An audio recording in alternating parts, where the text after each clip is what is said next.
people like to think they can trust their own minds. But what if the mind is just a fragile mirror reflecting someone else's will? My name is Jacob Hart, and if you're hearing this, you're already standing at the edge of understanding what real fear is. But before you cross the threshold, let me tell you my story. Maybe you'll be luckier than I was. I used to be just a regular guy. I lived in the suburbs, worked in a small-town editorial office, and dreamed of something greater. My dreams were of writing books that would leave a mark on people's hearts.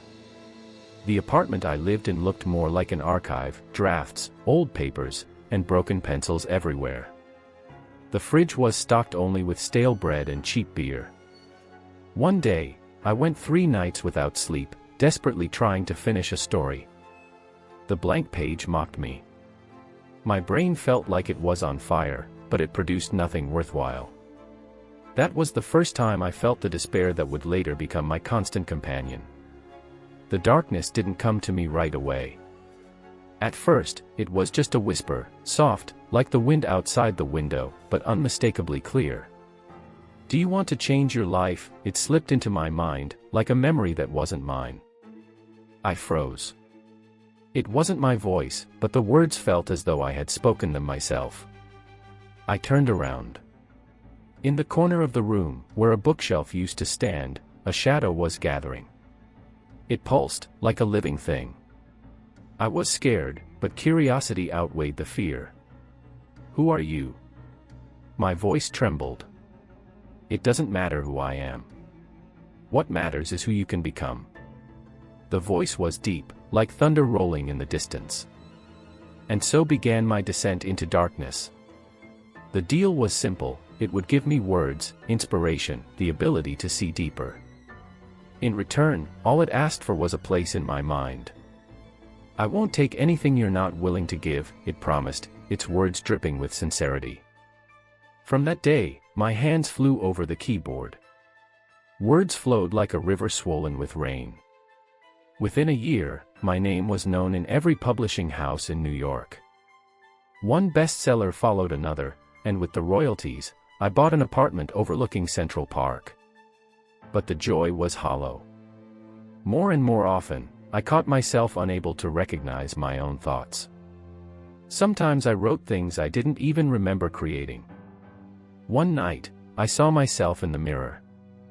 My reflection smiled back at me, but the eyes weren't mine. They glowed a faint, smoldering red, like burning embers.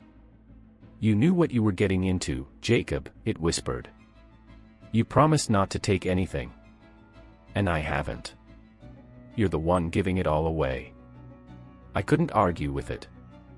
Every time I tried to recall my past achievements, the only thing that came to mind was its voice, its whisper. Things got worse when the dreams started. They were vivid, disturbingly real. In one, I stood in a courtroom. The judges were faceless shadows, and they accused me of crimes I hadn't committed. They didn't speak, but I could feel their verdict. Hatred and contempt burned me from the inside out. When I woke up, I felt as if I'd been running all night. Another time, I woke up clutching a knife. The blade gleamed in the moonlight, and my fingers were stained with a red liquid. "This isn't me.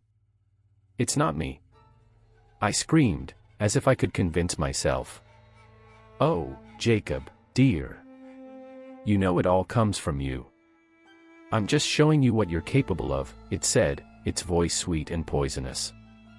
I threw the knife into the corner, but the shadow was already gone. Every night, I heard its whisper, coming from the most unexpected places.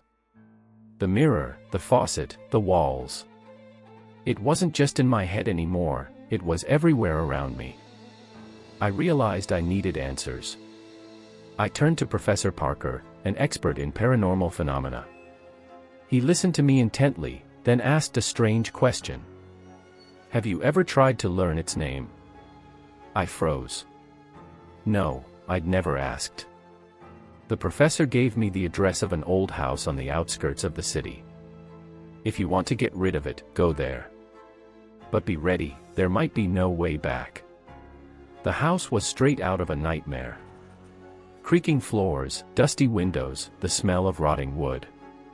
On a table lay a leather-bound book. On the first page, I saw its name. It was strange, like something torn from another world. I felt my fingers move on their own, forming the syllables. There was something magnetic, something destructive about it. I spoke its name aloud. The air in the room thickened, turning viscous like tar. The darkness gathered, taking on its form. This time, it wasn't a reflection or a whisper, it was here. You called me. Its voice was a thunderclap. I want you to leave, I said. Leave. Oh, Jacob, you invited me in. Don't you see? We're one and the same. It reached out a hand. I felt myself being pulled into the void, into its nothingness. In that moment, I understood the deal had been a trap. The shadow hadn't come to me. It had been a part of me all along. Everything I thought was its influence came from the deepest, darkest corners of my own soul. Since then, I've become the shadow. My name has vanished from books. The people I knew have forgotten me. I walk among them, invisible, like a ghost. But sometimes, I catch their glances. They don't see me, but they feel me. Sometimes, at night, I hear its voice. You knew, Jacob, that nothing can be taken without something being given in return. And I laugh. Because now I know, I'm looking for the next victim. But I'm not searching for a shadow. I'm searching for someone who will see me in themselves.